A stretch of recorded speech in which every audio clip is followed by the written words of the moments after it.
So ayan mga kadrama-rama, alam ko pong inaabangan nyo po no, yung next na mangyayari dito sa Shining Inheritance dahil itong si Joanna ay pawala-wala na nga po talaga siya no, dahil nga po papalayasin nga din po talaga sila ni Lola Aurea dun sa bahay na tinitirahan nila. Di ba wala na sila dun sa mansyon, kundi nagpunta nga po talaga sila doon sa isang bahay talaga na pagmamay-ari ni Lola Aurea. At alam naman po natin mga kadrama na pinuntahan nga po talaga sila ni Lola Aurea at pinapalayas nga po talaga sila doon dahil nga po itong si Joanna nagmamatigas nga po talaga dito sa kanyang lola at wala talagang happiness na maibigay talaga dito sa kanyang lola. So ngayon dahil nga po sa pawala-wala na siya, kahit nga po yung shares niya doon sa kumpanya ay talagang gustong bilhin na lang talaga nila Charlie.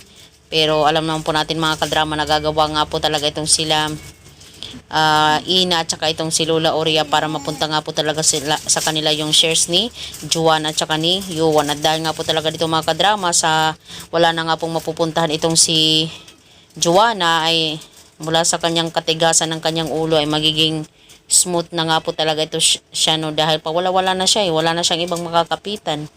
Di ba wala ka ng lahat-lahat, wala ka ng panggasto. Sino pa ba yung mapupuntahan mo kundi si Lola na lang talaga niya. Kundi yung gusto lang naman talaga ni Lola Aurea ay maging mapagkumbaba talaga sila, 'di ba?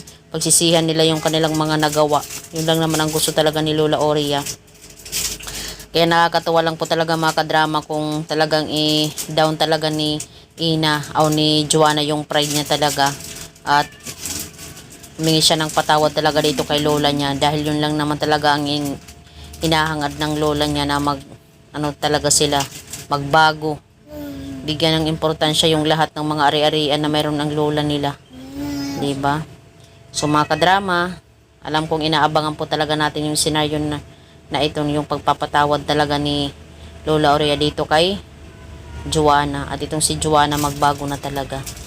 So maraming salamat again mga kadrama sa palagi niyong panunood. Alam kong inaabangan po natin ito no, at aabangan pa po natin to dahil I think 1 week or 2 weeks na lang matatapos na daw po yung Shining Inheritance. So yun lang po mga kadrama, hoping patawarin na din po talaga siya ni Lola Aurea at magkakasama na silang masaya kasama sila Ina. Ay, charot. So yun lang po mga kadrama. Maraming salamat again sa palagi niyong panonood. Huwag niyo pong kalimutan na i-like, i-share, at i-subscribe yung aking channel para sa susunod na video is ma-update ko po kayo mga kadrama. Thank you so much. Ang laki po talaga ng tulong niyo sa aking channel. So yun lang po, bye, abangan. Thank you. Ako naman ha.